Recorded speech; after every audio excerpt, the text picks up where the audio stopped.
Good evening dear students. आज अपने IBPS PU का जो मेमोरी बेस्ड स्पोर्टिंग एरर वाला जो 3 अक्टूबर को पूछा गया था IBPS PU के प्री एग्ज़ाम के अंदर जो पूछा गया था उस पैटर्न को अपने यहाँ पे डिस्कस करेंगे। तो ये वाला जो पैटर्न है जो अपकमिंग IBPS PU की जो शिफ्ट है आपकी जो 10 अक्टूबर को जो एग्ज़ाम होना है और जो 11 अक्टूबर को जो प्री का एग्ज़ाम होना है उन स्टूडेंट्स के लिए बहुत ज़्यादा इंपॉर्टेंट रहेगा। और साथ ही साथ जो IBPS क्लर्क का जो एग्ज़ाम आगे होना है प्री का एग्ज़ाम उसके लिए भी ये बहुत ज़्यादा इंपॉर्टेंट रहेगा। और SBA क्लर्क के मेंस के लिए भी ये इंपॉर्टेंट रहेगा कि लैंग्वेज थोड़ी सी लेवल की इसकी बनाकर उसको मेंस में भी दे सकते हैं। मेंस में भी ये पैटर्न आपका आता है, बस लैंग्वेज थोड़ी सी क्या होती है ज़्यादा लेवल की होती है, ठीक है। और जितने भी अपकमिंग एग्ज़ाम्स है जैसे RBI वगैरह जितने भी एग्ज़ाम होने हैं, बैंकिंग के जितने भी एग्ज़ाम होंगे उनके लिए आपका पैटर्न बहुत ज़्यादा इंपॉर्टेंट रहेगा, ठीक है। तो ये 3 अक्टूबर को जो पूछा गया था, जो आपके 3 अक्टूबर का एग्ज़ाम हुआ था IBPS PU का प्री का, उसके अंदर जो पूछा गया था वो वाला पैटर्न है स्पोर्टिंग एरर का। तो बहुत ज़्यादा इंपॉर्टेंट पैटर्न रहेगा आप सभी के लिए जितने भी स्टूडेंट्स बैंक की तैयारी कर रहे हैं। तो मैथड वही रहेगा, डायरेक्शन स्टार्ट होगी, डायरेक्शन में आपको रीड आउट करवाऊंगा, उसके बाद में आपका क्या होगा क्वेश्चन स्टार्ट हो जाएगा। क्वेश्चन जैसे स्टार्ट होगा आपको 1 मिनट का टाइम, आपकी टाइमिंग साथ ही साथ स्टार्ट हो जाएगी। तो आपको with in that 1 minute time, उस 1 मिनट के टाइम के अंदर ही अंदर आपको क्या करना है उसको सोल्व करना है, खुद से अटैम्प्ट करना है। जैसे ही उसका टाइम कंप्लीट हो जाएगा उसके बाद में मैं आपको क्या करवाऊंगा उसका सॉल्यूशन करवाऊंगा उस पर्टिकुलर क्वेश्चन का। तो स्टार्ट करते हैं, अपने पहले डायरेक्शंस को रीड आउट कर लेते हैं। तो डायरेक्शन में क्या बोला इसने, बोला there are 3 sentences given in each question. 3 sentences हैं जो कि क्या है हर क्वेश्चन में दिए गए हैं, 3 सेंटेंसेस दिए गए हैं, ठीक है।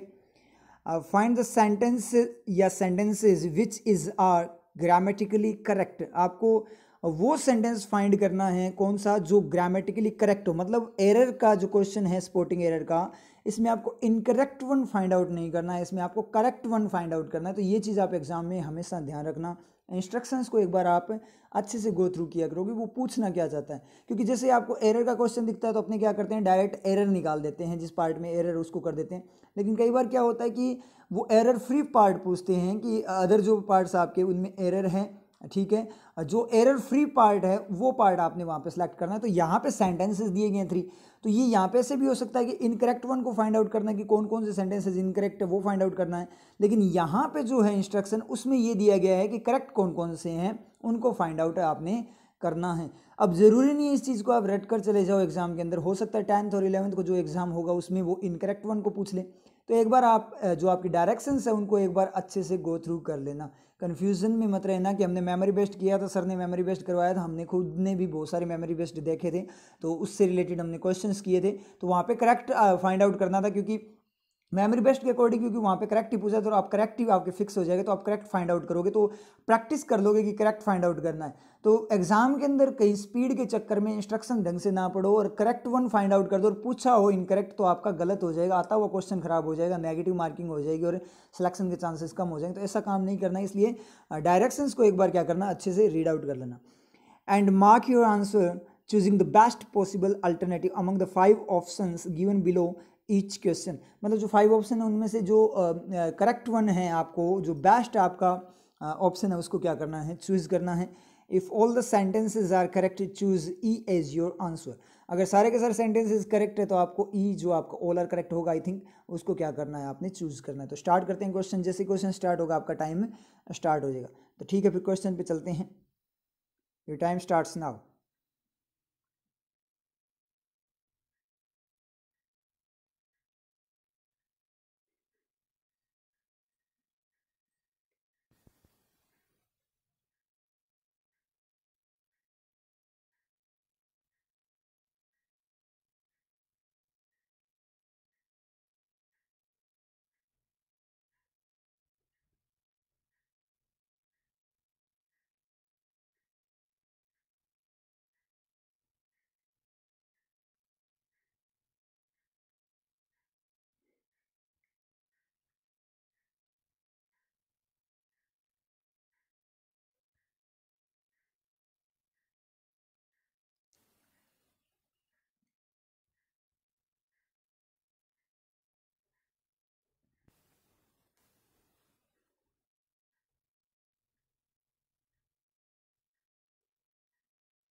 टाइम सब अब स्टार्ट करते हैं यहाँ पे अपने इसको सोल्व करना। करना क्या इसके अंदर आपको फर्स्ट सेकंड थर्ड 3 आपको क्या दिए गए हैं यहाँ पे सेंटेंसेस दिए गए हैं, तो आपको इनमें से क्या करना है, करेक्ट वन को क्या करना है, फाइंड आउट करना है। तो वो स्कैनिंग टेक्निक रहेगी। एरर करने का अपना सबसे बेस्ट मेथड है क्या, स्कैनिंग टेक्निक। हर एक एलिमेंट को चेक करो किसके लिए यूज़ हुआ है, तो आपको दिक्कत ही नहीं होगी। स्पॉटिंग एरर में तो 100% गारंटी, आपको कभी दिक्कत नहीं होगी। साथ ही साथ आपको क्या करनी है, पिक्चर भी बनानी है। हर एलिमेंट को भी चेक करना है किसके लिए यूज़ हुआ है। अगर वो सही तरीके से यूज़ हुआ है तो सही है, नहीं तो गलत है। हर एक एलिमेंट को चेक करना है और साथ में पिक्चर बनानी है। कैसे करना है वो मैं भी बता देता हूँ। फर्स्ट वाले को स्टार्ट करते हैं। The रेसेंट burglary. बर्गलरी का मतलब क्या होता है, जो चोरी वगैरह है। रिसेंट हाल ही में जो चोरी, ठीक है, हुई थी या कोई भी चीज़ रिसेंट हाल ही की जो चोरी है। Came did come, subject burglary हो गया, मतलब बिल्कुल सही है कि जो चोरी आपकी कैम आई, क्या आई, एज इज सरप्राइज, एक सरप्राइज की फॉर्म में। ए को पढ़ती है आपको ए और एन दोनों देखने हैं। आगे क्या सरप्राइज है, सरप्राइज है, इसका मतलब साउंड क्या है, कॉन्सोनेंट है, इसका मतलब ए ही आएगा। ए दिखते ही आपको ए और एन दोनों को चेक करना है कि ए आएगा या एन आएगा, ठीक है। वोवल साउंड तो एन आएगा, कॉन्सोनेंट साउंड तो ए आएगा। तो रेसेंट जो बर्गलरी है वो कैम इज सरप्राइज, वो एक आश्चर्य की फॉर्म में आई। फॉर किसके लिए, फॉर द रेडेड होम, किसके लिए, रेडेड होम के लिए। रेडेड का मतलब जहाँ पे छापा मारा गया था, जहाँ पे चोरी हुई थी, उस घर के लिए आश्चर्य की फॉर्म में आई। Is located in, is located, इसका सब्जेक्ट ढूंढो जल्दी, इसका सब्जेक्ट नहीं ढूंढने जाते हैं। द रेडेड होम है, उसको फोर खा गया। सरप्राइज एज के साथ चला गया, कैम का तीर लग गया साथ में। अब बर्गलरी क्या है आपका, बर्गलरी आपका कैम के साथ चला गया, डिड कम का सब्जेक्ट बन गया। इसका मतलब कोई फ्री सब्जेक्ट नहीं है, इसका मतलब सेंटेंस गलत है। अपने को पता लग गया फर्स्ट वाला अपना गलत है। Located in A relatively safe area, safe area में, तो वर्किंग से ही पता लग गया कि फर्स्ट वाला अपना गलत है।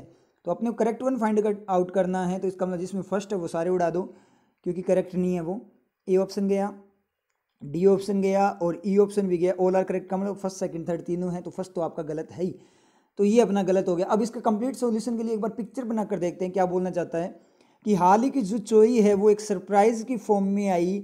किसके लिए, जिस घर में छापा पड़ा या चोरी हुई उस घर के लिए एक सरप्राइज की फॉर्म में आई और सेफ एरिया में लोकेटेड है। तो सेफ एरिया में क्या लोकेटेड, चोरी होगी या क्या होगा, घर होगा ना, होम होगा। इसका मतलब इसका सब्जेक्ट क्या है, द रेडेड होम है। इसका मतलब क्या निकला, इसका सब्जेक्ट की लोकेट सेफ एरिया, रिलेटिवली जो सेफ एरिया है, सुरक्षित एरिया है, वहाँ पे लोकेटेड है। तो वहाँ पे क्या लोकेटेड होगा, घर ही होगा, क्योंकि सारे एलिमेंट चेक कर दो, सरप्राइज तो लोकेटेड होने से रहा वहाँ पे। बर्गलरी जो आपकी क्या है, चोरी है, वो भी आपकी क्या है, लोकेटेड होने से रही, घर ही होगा वहाँ पे सेफ एरिया के अंदर। सेफ एरिया के अंदर चोरी थोड़ी होगी, तो घर ही होगा। इसका मतलब क्या निकला, होम ही इसका सब्जेक्ट है। तो होम अगर सब्जेक्ट बनेगा तो होम को आपको फ्री रखना पड़ेगा। तो दिक्कत कहाँ पे है, फोर में दिक्कत है, ये अपने को पता लग गया। समझ में ये चीज़, ये क्या है आपका, और फोर में यहाँ पे दिक्कत है। इसका मतलब यहाँ आप सॉल्यूशन चेक करते हैं कि क्या आएगा। तो यहाँ पे क्या करें कि जो चोरी है वो एक सरप्राइज की, आपको एग्जाम में सॉल्यूशन नहीं चेक करना, एग्जाम में क्वेश्चन करो आगे चलो। चोरी एक सरप्राइज की फॉर्म में आई, घर सेफ एरिया में था। तो दोनों मतलब सेफ एरिया में जब घर होगा, सुरक्षित एरिया में घर होगा, तो वहाँ चोरी होगी कि नहीं होगी, नहीं होनी चाहिए ना। इसका मतलब क्या है, कुछ कॉन्ट्रडिक्शन टाइप का है। तो सरप्राइज की फॉर्म में आई, क्यों आई, क्योंकि घर सेफ एरिया में था। तो यहाँ पे आपका सॉल्यूशन एज भी हो सकता है, एज, बिकॉज, सिंस, तीनों के तीनों सॉल्यूशन यहाँ पे बन जाएंगे, कोई सा भी आ सकता है। सिंस क्योंकि घर सेफ एरिया में था। चोरी सरप्राइज की फॉर्म में आई, क्यों आई, क्योंकि घर किस में है, सेफ एरिया में है।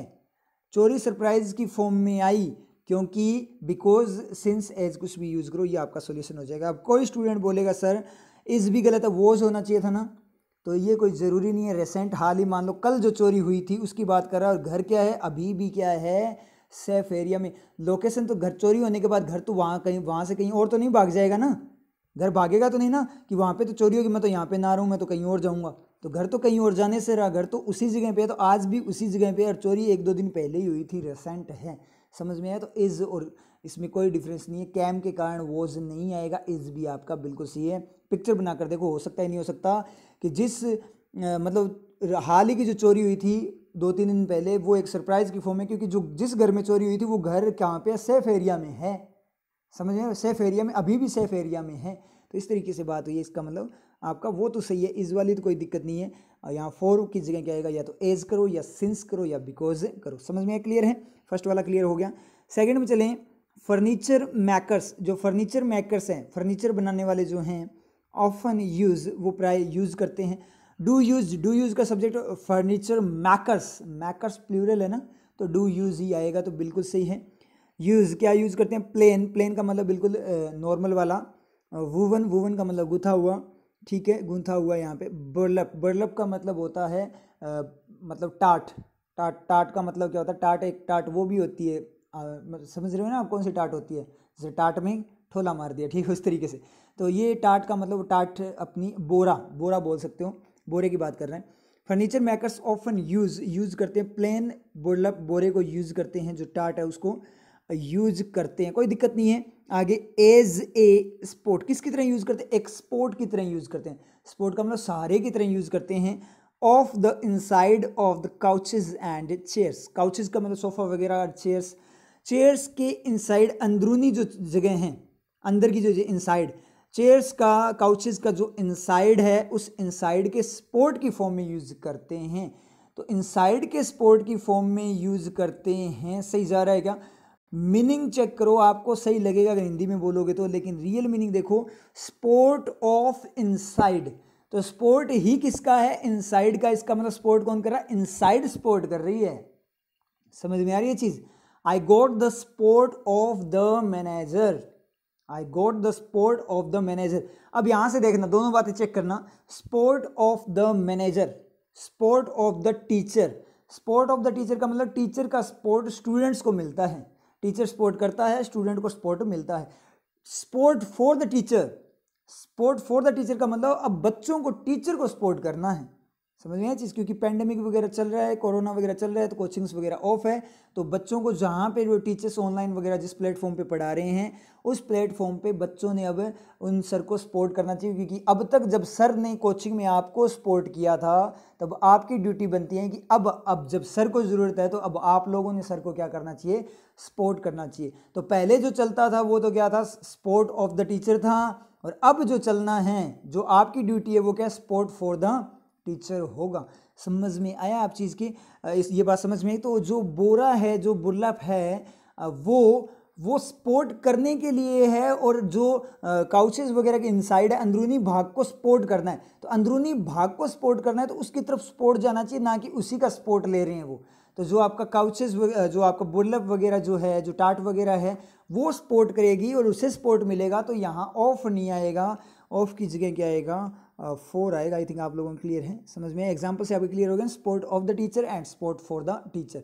अगर आप टीचर को सपोर्ट करते हो, now it is the requirement for you, ये रिक्वायरमेंट है टू सपोर्ट द टीचर, ठीक है, टीचर को सपोर्ट करना, support for the teacher, support for the teacher is required now it is. अब जरूरत है टीचर को कि ऑनलाइन प्लेटफॉर्म वगैरह जाए वहाँ पे। उसके बाद में the support of that particular teacher will help you to get the success.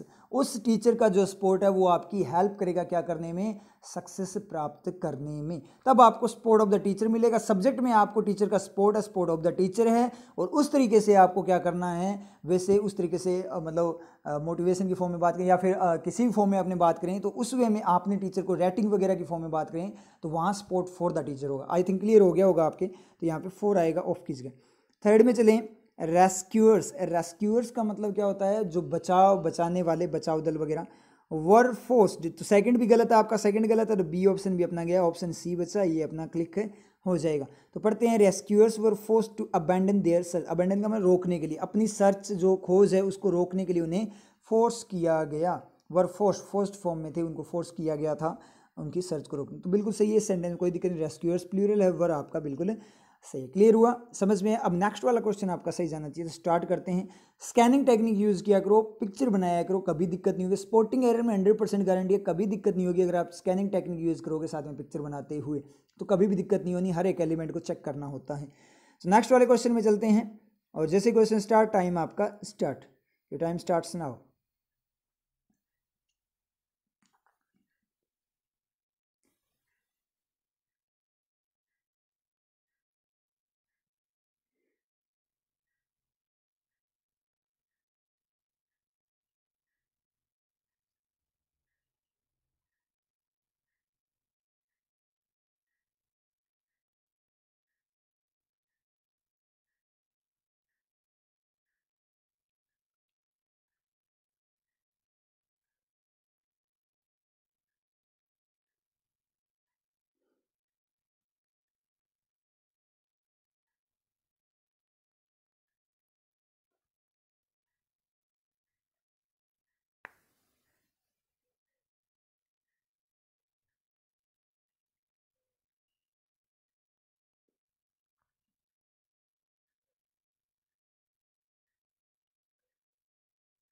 Times up.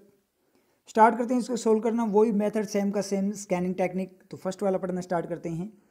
His views, उसके जो व्यूज़ है, उसके जो दृष्टिकोण वगैरह जो उसके व्यू है, ठीक है। हिज व्यूज़, उसकी जो सोच है। हिज व्यूज़ हैव का सब्जेक्ट क्या है? हैव का सब्जेक्ट व्यूज़ है, प्लूरल है, हैव बिल्कुल सही है।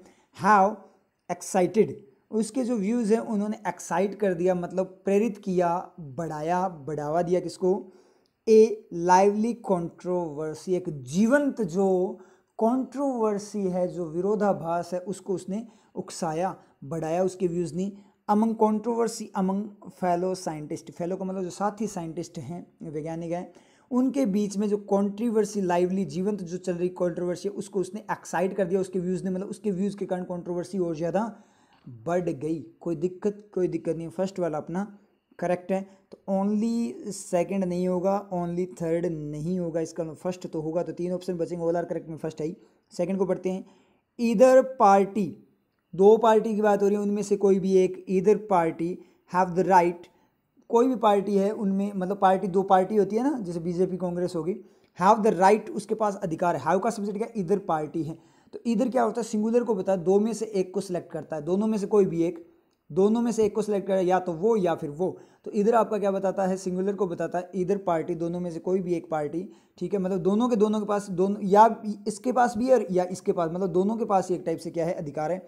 हैव द राइट, उनके पास क्या है? अधिकार है। टू टर्मिनेट द एग्रीमेंट समझौते को खत्म करने का, मतलब 2 पार्टी के बीच में एग्रीमेंट हुआ है, तो उन पार्टीज के बीच में दोनों के पास अधिकार है, मतलब इधर दोनों में से कोई भी कर सकता है। तो सिंगुलर फॉर्म में बता रहा है, तो आपका क्या होगा? हैव नहीं होगा, यहाँ पे हैज़ होगा। इसका मतलब यहाँ पे एरर अपने आ गई। तो सेकंड वाला अपना गलत हो जाएगा। तो ऑल आर करेक्ट जो अपना है वो भी अपना गलत हो जाएगा। ऑल आर करेक्ट नहीं है क्योंकि सेकंड गलत है। आगे बढ़ते हैं। आई एम एज्यूमिंग, मैं एज्यूम कर रहा हूँ, मान रहा हूँ, सोच रहा हूँ। दैट की कितना पढ़ेंगे? फर्स्ट टाइम को जो आपकी है, जो वह 2 और होती है वर्किंग, अगर यहाँ से सेट नहीं होगा तो जो वह देख लेंगे, और वो भी सेट नहीं होगा तो यहाँ पे एरर मिल जाएगी अपने को। आई एम एज्यूमिंग, मैं एज्यूम कर रहा हूँ, सोच रहा हूँ, मान रहा हूँ क्या? दैट कि द प्रेजेंट सिचुएशन, जो प्रेजेंट सिचुएशन है, जो अभी अवस्था बनी हुई है, इज का सब्जेक्ट क्या है? प्रेजेंट सिचुएशन सिंगुलर है, सिचुएशंस नहीं है, सिचुएशन है सिंगुलर। इज बिल्कुल सही है। इज गोइंग टू कंटिन्यू, वो कंटिन्यू होने जा रही है। गोइंग टू कंटिन्यू करने जा रही है, मतलब बनी रहेगी, मतलब कंटिन्यू करने जा रही है, मतलब ये सिचुएशन अब बनी रहेगी, ये मैं सोच रहा हूँ। तो थर्ड बिल्कुल अपना सही है। इसका मतलब क्या? बोथ फर्स्ट एंड थर्ड आपके करेक्ट। इसका मतलब ऑप्शन डी अपना यहाँ पे क्लिक हो जाए। क्लियर आप लोगों को समझ में है? अब चलते हैं नेक्स्ट क्वेश्चन पे। सेम ऐसे ही स्कैनिंग करते हुए आपको वो सॉल्व करना है। तो स्टार्ट करते हैं नेक्स्ट क्वेश्चन को। Your time starts now.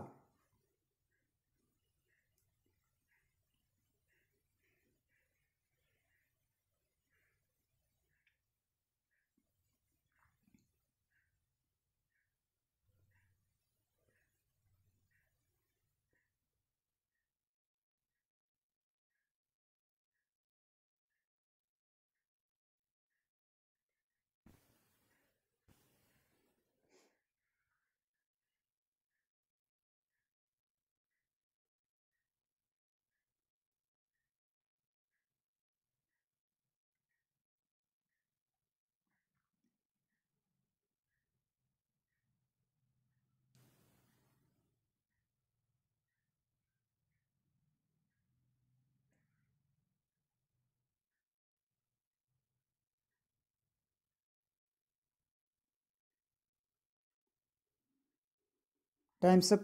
Start करते हैं इसको सोल्व करना। फर्स्ट वाले सेंटेंस को पढ़ना है। वॉइस स्कैनिंग टेक्निक पिक्चर बनाते हुए।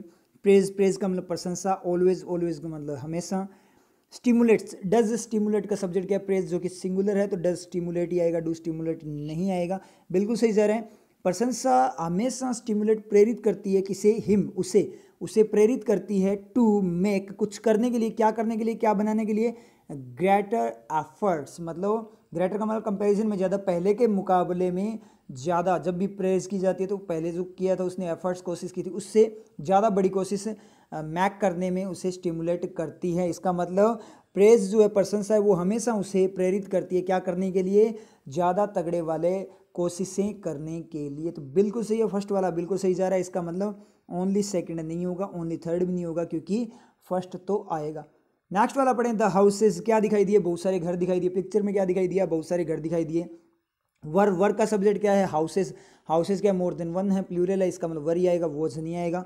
Were not considered, houses consider नहीं किए गए हैबिटेबल, V3 है, कोई दिक्कत नहीं, बिल्कुल सही, उनको कंसिडर नहीं किया गया, माना नहीं गया, क्या हैबिटेबल का मतलब रहने योग्य नहीं माना गया था उनको, बिल्कुल सही है। तो सेकंड वाला भी अपना क्या है, बिल्कुल करेक्ट है। तो ओनली फर्स्ट नहीं रहेगा और बोथ फर्स्ट एंड थर्ड नहीं रहेगा, क्योंकि सेकंड भी है इसके अंदर, इसका मतलब ऑल आर करेक्ट हो जाएगा। एग्जाम में आपका हो चुका है, सॉल्यूशन के लिए आपको देखना है तो देख सकते हो, लेकिन एग्जाम में आप आगे चले जाना, टाइम आपको वेस्ट वहाँ पे नहीं करना। अब सॉल्यूशन की फॉर्म में थर्ड को पढ़ लेते हैं। दैट ट्राइड, उन्होंने कोशिश की, टू एश्योर, एश्योर का मतलब आश्वासन देने की, आश्वासित करने की, हिम किसे, उसे, उन्होंने कोशिश की उसे आश्वासन देने की, उसे आश्वासित करने की, ऑफ, अब आश्वासन किसका, ऑफ का, किसका, देयर विलिंगनेस टू वर्क, उनकी जो इच्छा है क्या करने की, वर्क करने की जो इच्छा थी, उस इच्छा का आश्वासन देने की उन्होंने उसे कोशिश की। तो थर्ड वाला भी अपना करेक्ट है, तो ऑल आर करेक्ट यहाँ पे बिल्कुल सही है, ऑप्शन ई आपका क्लिक हो जाएगा। अब चलते हैं नेक्स्ट क्वेश्चन पे। नेक्स्ट क्वेश्चन स्टार्ट होते ही आपका टाइम स्टार्ट हो जाएगा, ठीक है। तो अब नेक्स्ट वाला क्वेश्चन आपका बिल्कुल करेक्ट जाना चाहिए। स्कैनिंग टेक्निक प्लस पिक्चर के साथ में आपको स्कैनिंग टेक्निक यूज़ करनी है, सेंस यूज़ करते हुए, ठीक है। तो स्कैनिंग करनी है, आपको दिक्कत नहीं होगी। तो नेक्स्ट वाले को आप ध्यान से करना, गलत नहीं जाना चाहिए आपका। स्टार्ट करते हैं नेक्स्ट क्वेश्चन को, योर टाइम स्टार्ट्स नाउ।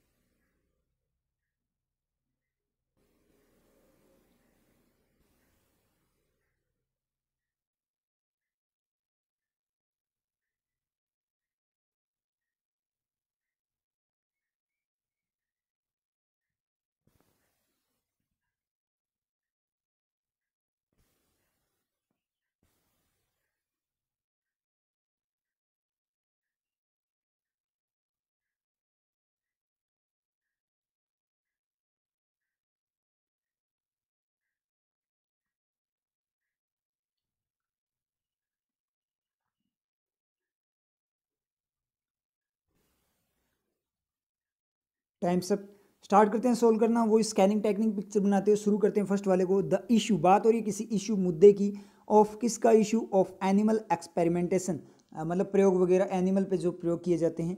तो एनिमल पे प्रयोग करने का इशू हो सकता है क्या, हाँ हो सकता है। इज वो है, इसका सब्जेक्ट क्या है, एनिमल एक्सपेरिमेंटेशन को ऑफ कहा गया, इसका सब्जेक्ट द इशू, ठीक है, सिंगुलर है, इश्यूज होता तो आर होता, इशू इसका मतलब इज बिल्कुल सही है। एन आया, इसका मतलब इसके बाद में वोवल साउंड आनी चाहिए।